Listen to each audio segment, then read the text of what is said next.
terve, hello, heissan, good morgon, hyvää päivää and good evening to you all. I am Odd Ode, your host. Welcome to the Entitled Retreat podcast. In the last episode, we took a look at how the acting and directing part evolved to the industry that the Academy Award of Merit awards. If you have not listened to it, then please consider doing so, as it contains a comprehensive overview and the other half of this podcast's topic. This would be much appreciated. Kiitos. Thank you. Alright, now, this being said, we continue to the evolution of gadgetry, or more precisely, the movie camera, that needed to be invented for the film creation part of the film industry. I mean, there would not be motion picture without devices that can capture motion picture. And without motion pictures, they would have no films to give the awards to. Also, as per usual, true to the entire retreat way, in the end, we will mention Finland by figuring out how the aforementioned topics in both podcast parts relate to our Nordic culture. So, continuing. How did devices meant for motion picture capture evolve? And what role did they play in birthing the annual Academy Award ceremony? But first, a short notice before diving in. I have to mention that in this next part, there are some technical terms that I, to my best ability, try to explain as simply as possible as I go forth. Let's move on to the device called a movie, film or cinema camera. This gadget is different to a still camera that takes only one picture. A device that takes a fast sequence of photographs by way of intermittent, meaning irregular and sporadic, mechanism.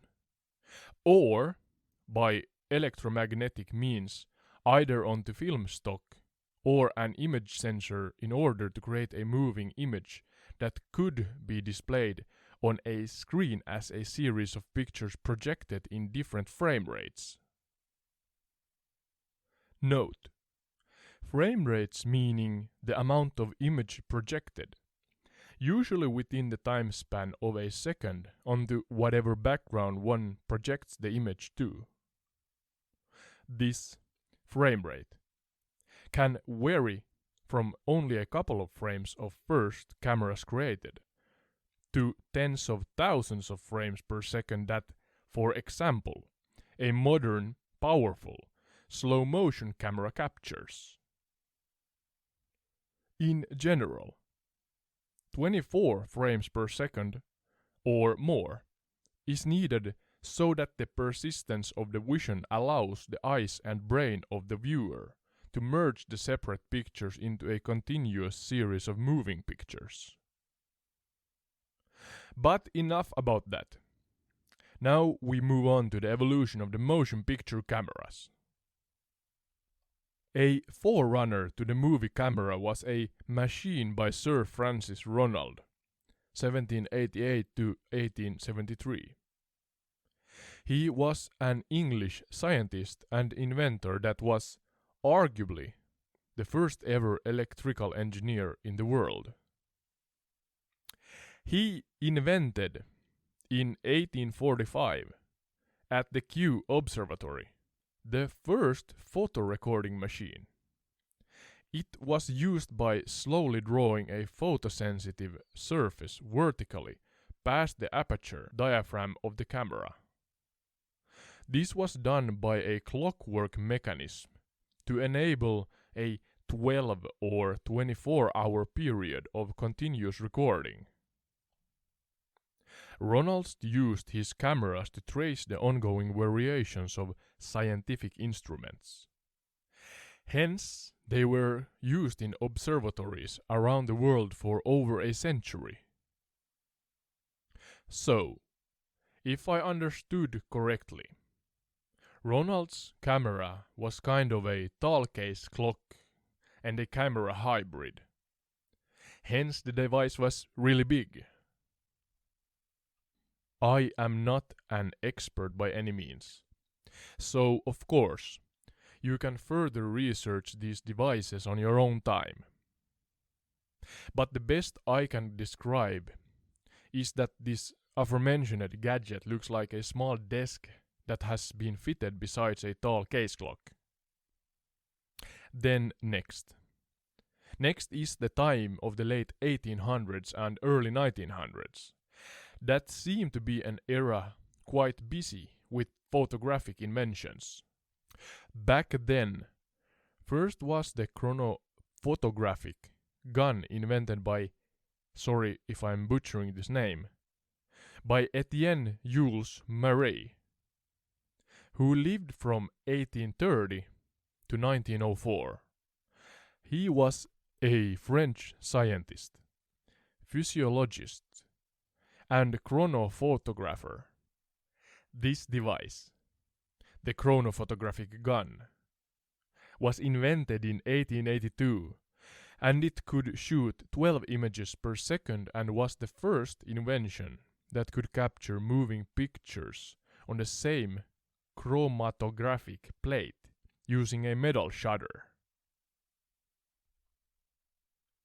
At a similar time in history, in 1872 to be precise, Wordsworth Donisthorpe suggested that a camera could take a series of pictures onto glass plates that then could be printed onto a roll of paper film. Then later, in 1889, he would patent a moving picture camera where the film continuously moved. Later, in 1888 England, another film camera was designed by Frenchman Louis Le Prince. He had built a 16-lens camera in 1887 at his workshop in Leeds. The first 8 lenses would be triggered in fast succession by an electromagnetic shutter on the sensitive film. Then, the film would be moved forward, allowing the other 8 lenses to operate on the film. Yeah, I kind of warned you. There are a lot of technical terminology, but bear with me. After much trial and error, he reached the ability to develop a single-lens camera in 1888. He used this to shoot sequences of moving pictures on paper film, including the well-known Ronde Garden scene and traffic crossing over Leeds Bridge. Then, in June of 1878, Edward Muybridge created a famous galloping horse film by means of sequential series of photographs with a set of 12 cameras along the racetrack at Stanford's Palo Alto Stock Farm. Note, this area is now the campus of Stanford University. But yeah, back to the Muybridge camera. This invention worked by the camera shutters being automatically triggered when the wheel of the cart or the breast and or the legs of the horse touched wires connected to an electromagnetic circuit. Muybridge's invention came about because there was a debate over if all 4 hooves of a galloping horse leaves the ground at one time. Spoiler alert, they do. Continuing. Another pioneer of the early cameras was William Fries Green, a British inventor who in 1887 began to experiment with the use of paper film made transparent through oiling it to record motion picture. He also said he tried using experimental celluloid made with the help of Alexander Parks.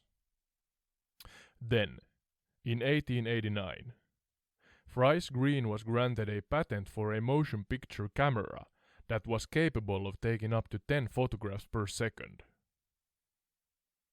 There was also another model that was built in 1890 that used the new Eastman celluloid film rolls, which Fries Green had perforated. On February 1890, a full report regarding the patented camera was published in the British Photographic News.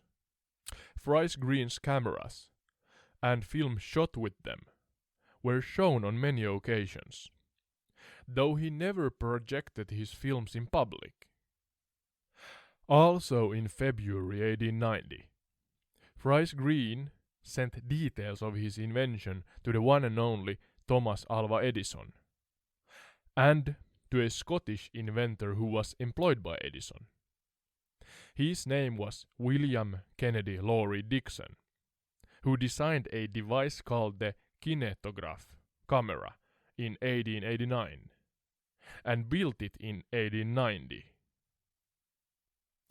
Quote, "The kinetoscope, or kinetograph, is an early motion picture exhibition device designed for films to be viewed by one person at a time through a peephole viewer window." End quote. This kinetoscopic camera was powered by an electric motor, and it had the capability for shooting with, at the time, new sprocketed film. Then another quote. "Sprocket hole photography is a style of photography that exposes the full width of 35mm wide film, creating a photograph punctuated by the so-called sprocket holes, or perforations, along the edges of the film." End quote. So, the task of the sprocket holes was to govern the irregular and sporadic movement of the film in the camera, hence stopping film derailment from the film rolls. Then, in 1894, the Edison Corporation established the first motion picture studio, a kinetograph production center, nicknamed the Black Maria, that was slang for a police van. The first kinetoscope parlor opens at 1155 Broadway in New York City, and spectators can watch films for 25 cents. Then there was the Lumière Domitor camera, owned by brothers Auguste and Louis Lumière, that was created by Charles Moisson, the chief mechanic at the Lumière Works in Lyon in 1894. The camera used 35mm wide paper film, but in 1895, the Lumière brothers shifted to celluloid film, which they bought from New York's celluloid manufacturing company. Then, the Polish inventor Kazimierz Prosiński, and sorry if I butchered that, but he constructed in 1894 a projector camera all-in-one invention that he called the pleograph. Like the Lumière brothers' cinematograph camera, that will be up next in the podcast, Prosiński's pleograph has also been used as a projector.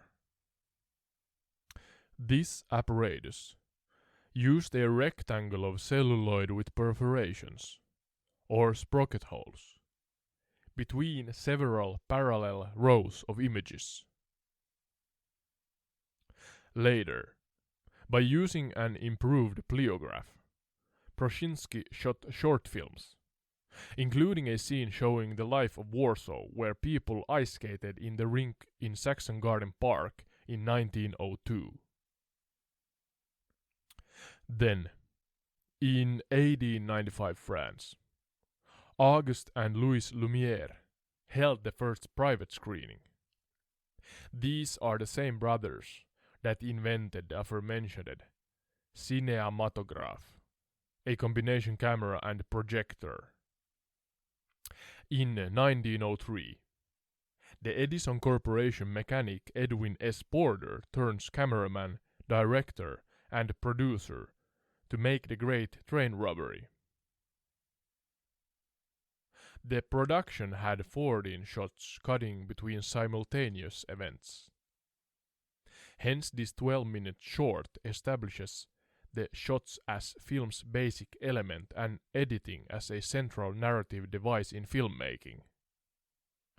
The Great Train Robbery is also the first Western ever created.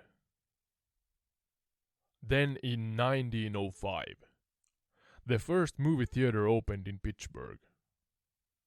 Furthermore, the first theater in the world exclusively devoted to showing motion pictures was the Nickelodeon Theater, which was opened on June 19th, 1905, also in Pittsburgh. The theater was the creation of Harry Davis and John P. Harris, who moved 96 seats into an empty store, transforming it into the world's first movie theater. The name Nickelodeon was based on the admission cost to the theater, meaning a nickel, and the Greek word for theater, that is Odeon. So hence the name Nickelodeon. Ha! I learned something today. Anyhow, I digress.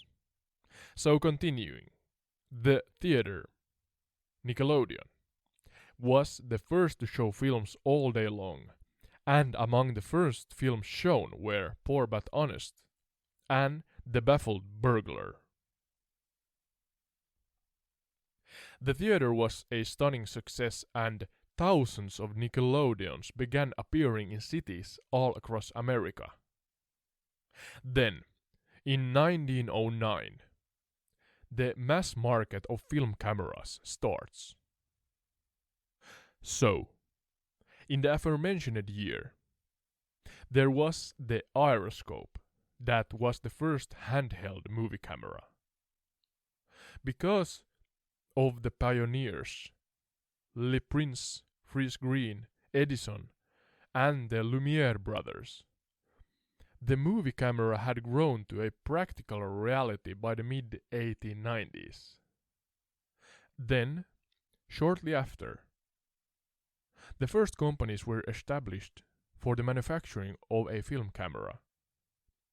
These included companies like, and sorry for false pronunciations as I quote, Burt Acres, Eugene Augustin Lost, Dixon, Pathé Frères, Prestwich, Newman and Guardia, The Beds, Gaumont Dimini, Schneider, Schimpf, Ackley, Debris, Bell and Howell, Leonard Mitchell, Erdl, Erneman, Eclair, Stachov, Universal, Institute, Wall, Lithax, and many others. End quote. Maybe this company says something to some of you, but I only have heard of Universal. And that's about it. Now, a little more about the Aeroscope camera. It was built and patented in England back in the years of 1909 to 1911. This was done by a Polish inventor named Kazimierz Pruszyński, the same one I talked about that invented the pleograph camera. Note, as said before, the Aeroscope was the first successful film camera that was handheld. This future was made possible because the aeroscope lacked that what other cameras of the time still used, namely the need for manual hand cranking to advance the film. So, because of this portability, the aeroscope made it possible for its operator to adjust the focus on top of the aforementioned possibility of using it in motion. Hence, not surprisingly, the aeroscope was used widely in difficult circumstances like when flying, and in general military purposes. Another mention-worthy event in the evolution of cinema happened in 1909, when the New York Times published the first movie review, a report on D.W. Griffith's Pippa Passes. Then, the first ever all-metal camera came to market. It was the Bell & Howell standard made in 1911 to 1912. In 1910, Thomas Edison introduced his kinetophone, which makes talkies a reality. In 1911, the first feature film was released when the two reels of D.W. Griffith's Enoch Arden are screened together. In 1912, Photoplay debuted as the first magazine for movie fans. In 1914, in his second big screen appearance, Charlie Chaplin played the Little Tramp, his most famous character. Also, Winsor McCay unleashes Gertie the Dinosaur, the first animated cartoon. In 1915, D.W. Griffith's technically brilliant Civil War epic, The Birth of a Nation, introduces the narrative close-up, the flashback, and other elements that still today endures as the structural principles of narrative filmmaking. In 1916, Charlie Chaplin signed on with Mutual Studios and earned an unprecedented $10,000 a week. In 1918, the first film shot in color named Cupid Angeling was made. Next, in 1919, Charlie Chaplin, D.W. Griffith, Douglas Fairbanks, and Mary Pickford established United Artists in an attempt to control their own work. In 1921, The Sheik, directed by George Melford, debuts and establishes star Rudolph Valentino as cinema's best-known lover. In 1923, German shepherd Rin Tin Tin became film's first canine star. Also, Eastman Kodak developed a 16mm film stock as a lower-cost alternative to 35mm one. Hence, several camera makers launched models to take advantage of the fresh market of amateur movie makers.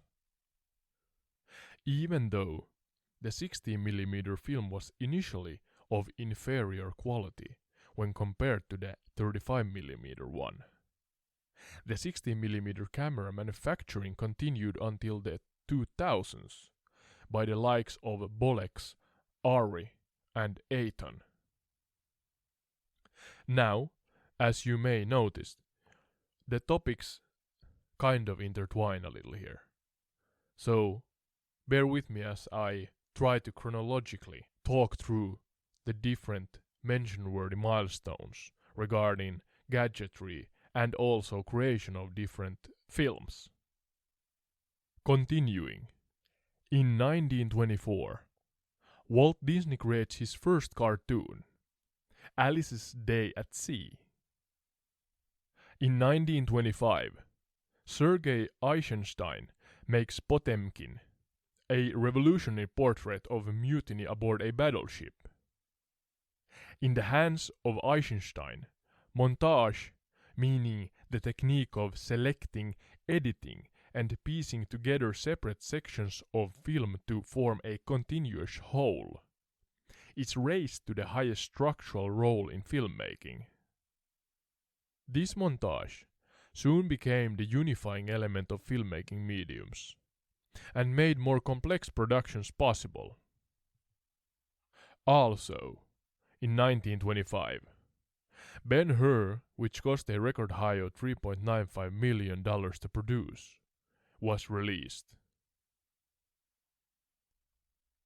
Then, in 1927, popular vaudevillian Al Jolson astounds audiences with his nightclub act in The Jazz Singer, the first feature-length talkie. Talkie meaning a film with a soundtrack opposed to silent films of the earlier times. In 1928, Walt Disney introduces Galloping Gaucho and Steamboat Willie, the first cartoons with sound. Then, another event happened in 1928. It is the event and reason to why I am doing this podcast in the first place. Namely, the Academy Awards, later known as the Oscars, were handed out for the first time. Back then, Wings won Best Picture. Also, in the same year, the first mechanical TV station was called W3XK and was created by Charles Francis Jenkins. In 1929, the first Academy Award ceremony, that only lasted 15 minutes and rewarded films released from August 27 until July 28, was held. Fairbanks and Academy Vice President DeMille handed out the 24-carat gold-plated trophy in the award ceremony held in Hollywood on May 16, 1929. The name Oscar was not used for another few years. Emil Jennings was the first ever Best Actor and Janet Gaynor Best Actress. In 1930, as head of the Motion Picture Producers and Distributors of America, William Hayes establishes the code of decency that outlines what is acceptable in films. In 1931, double features emerged as a way for the unemployed to occupy time. Quote, "The double feature is a motion picture industry phenomenon, in which theaters would exhibit two films for the price of one." End quote. Then, for a moment, jumping back to cameras, as in 1932, one of the most complicated camera models was developed, at least when referring to the time. It was the Mitchell Technicolor beam splitting 3-strip camera. With it, 3-color separation originals meaning the raw film developed, are obtained behind a purple, green, and red light filter. Alright, then of course, when continuing forth in history, there are digital movie cameras that we, people of current days, are more familiar with. I am not necessarily meaning technically, as much as how often they occur in our life. So, as we now have arrived at a moment in time where I feel my explaining would become too repetitive, and even more rambling. And also because the Oscars, or more accurately, to the time, the Academy Award of Merit that began in 1929, leads us to the end of our brief research regarding the evolution of movie-making cameras. And now, naturally, unavoidably, I have to mention Finland. So without further ado, jumping straight to it. The history of Finnish theatre is considered to have begun in 1640 Turku, where a band of acting students performed a German graduate comedy called the Studentes. This act is considered to be the first theatre performance that took place on Finnish land. The oldest professional theatre in Finland is the Svenska Teatern, or translated, the Swedish theatre, in the heart of Helsinki. It, the Svenska Teatern, was established in 1827 as the first theatre building made from tree. It was designed by German-born Carl Ludwig Engel, who lived from 1778 to 1840, was an architect whose most noted work can be found in Helsinki. His creations include most of the buildings around the capital's monumental center, the Senate Square, and the buildings surrounding it. The buildings Engel designed are the Helsinki Cathedral, the Senate, that are now the place of the Council of State. Then there is the City of Helsinki's Town Hall, library, and the main building of Helsinki University. So he had designed most of the center town of this particular era's Helsinki. Continuing. As there were no permanent theatre troupes in those days, most of the acts were performed by abroad traveling theatre groups that were either on their way to St. Petersburg or on their way back from there. Before the construction of theatre buildings, these traveling groups would act in granaries, storage houses, and in other modest spaces like Kampin, an area within Helsinki, old tobacco warehouse, that was also called the Komediatalo, or translated, the comedy barn. Not that long after, theatre became a popular form of entertainment, as the first Finnish opera with the name Kung Karl's Jakt, the name being Swedish and meaning King Karl's Hunt, that was performed by amateur actors in 1852. This event boosted the venture of a new theatre house that ended in the construction of Nya Teatern in 1860. This name is Swedish and means the new theatre. An innovative name, I know. Anyhow, then, in the fall of 1860, a new theatre house called the Teatteritalo, this name being Finnish and translates to theatre house. Again, an innovative name. Though I guess as theatre in Finland was new back then, it makes these namings first of their kind. The Teatteritalo, or theatre house, was built by architect, and sorry for this pronunciation, G.T. Siewicin, where the modern-day Svenska Teatern, or Swedish theatre, stands.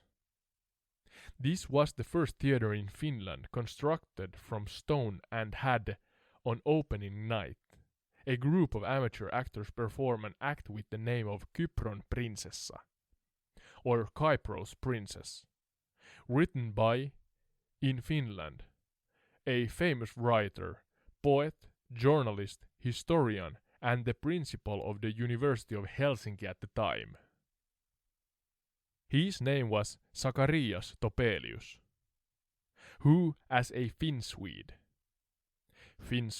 referring to a Finnish citizen whose native tongue is Swedish, wrote his work in Swedish.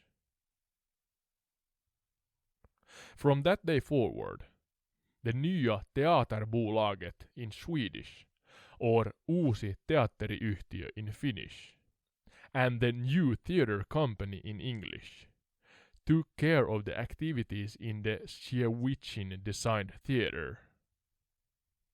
This theatre regularly rented its facilities to Swedish theatre groups up until the building burned down in May of 1863.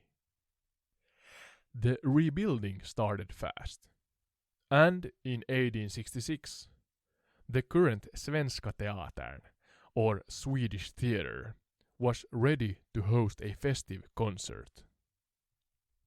From that day forward, the Svenska Teatern have stood on the same place, and even though there were some theatrical arts performed there in an earlier time, 1866 is still thought of as the year when Svenska Teatern was founded.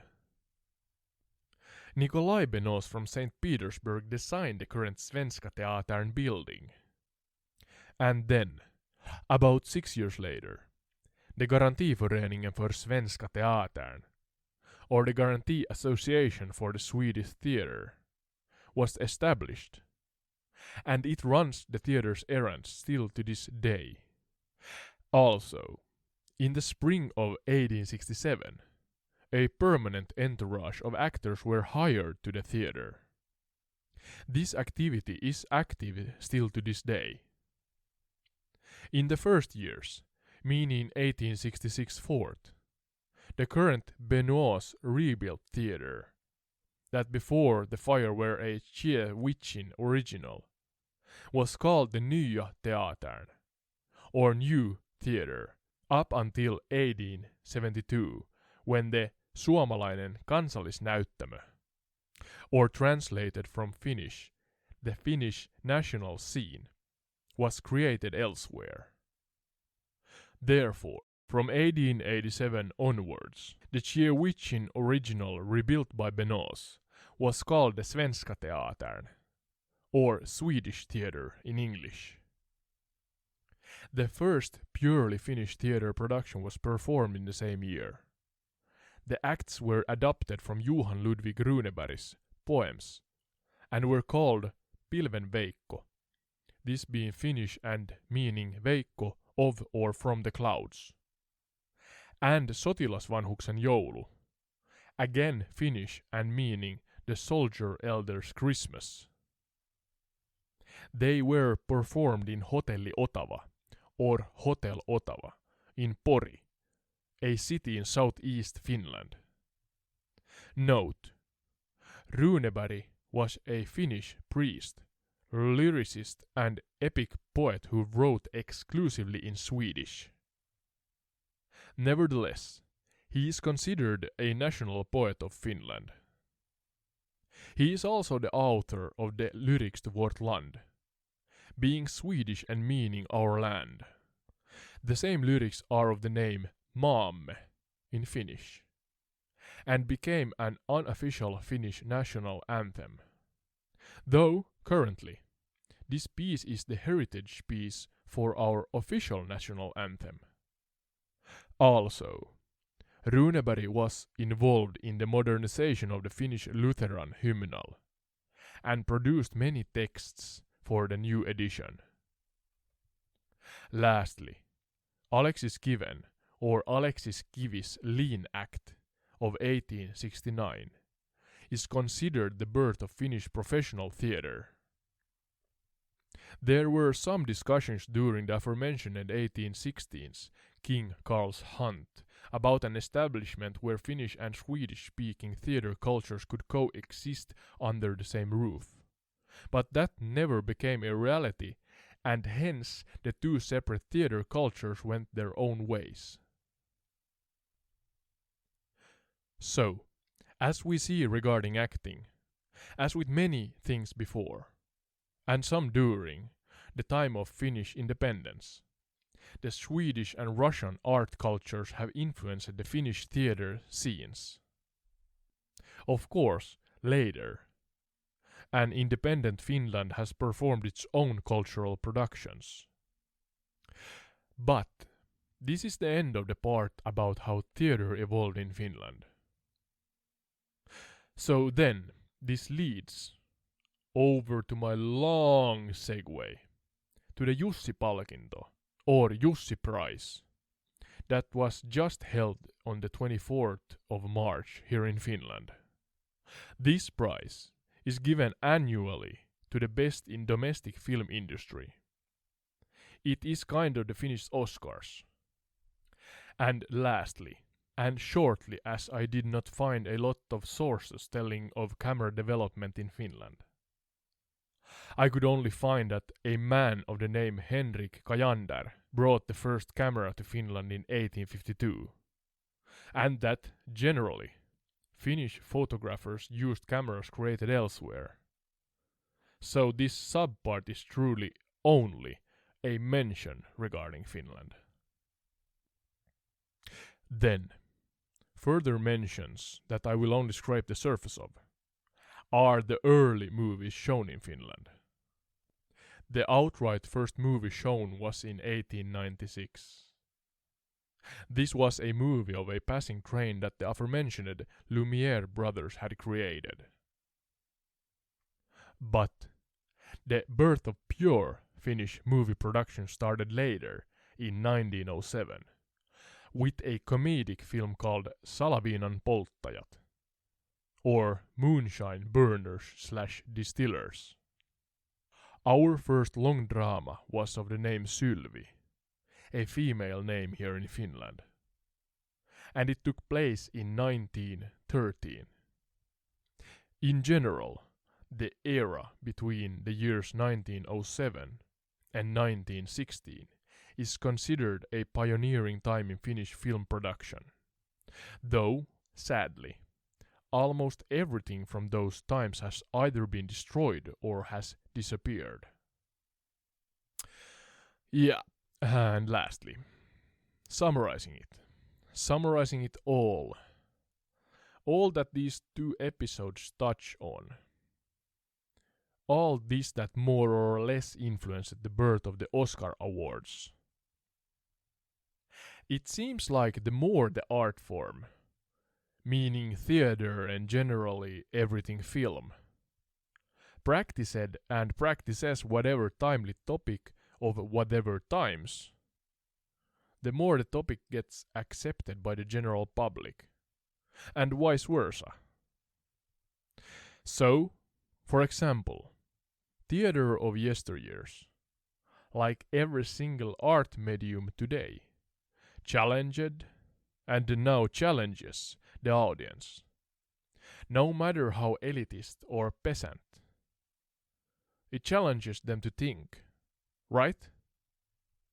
So, who knows what the future of theater, acting, directing, not to mention gadgetry and the countless movie-making techniques develop into. I mean, CGIs are already reaching into AI-type technologies. But this topic whole alone are so vast it deserves a separate podcast episode. Here is a thought that just came to my mind. Maybe the vast majority of us are actors of absurdism. Am I onto something here? I mean, most of our social media, the news, politics, not to mention our everyday interactions with each other, especially if one meets someone strange to oneself, are all theater to a degree, right? Let me know what you think. I don't know. I just had a mental picture of me kind of guarding myself. Meaning that I am reluctant to show my real self before I truly feel that the person I interact with can be trusted enough. Aren't the majority of us humans acting when the situation calls for it? And we can do it automatically, even unconsciously. This may only be an unnecessary thought of mine. Or, maybe, we humans really are actors of our everyday life. So, isn't that what I just tried to explain, a form of conscious and always modern theater? Because, as far as we know, our recent ancestors, we, and with high likelihood our children, will, at least to a part, act their way through life. This ended in deep waters. But that's okay. I feel like the topic kind of demanded it.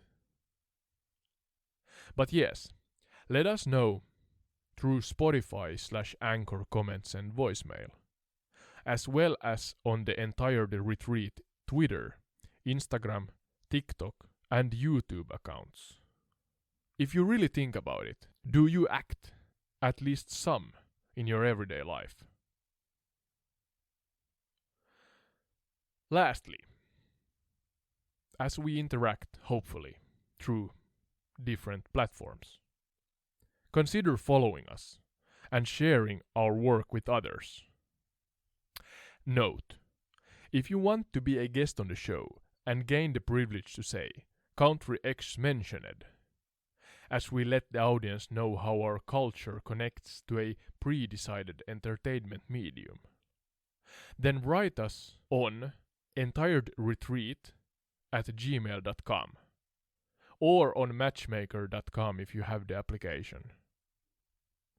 And lastly, Suomi mainittu, or Finland was mentioned in this episode. Furthermore, thank you. Really thank you. Thank you for listening and therefore supporting a new podcast, doing its utmost to create content worth listening to. And, as always, you, your friends, and strangers are all invited, wherever you are, to listen to existing and upcoming episodes. You can find Entired Retreat podcasts on all major podcast distributors.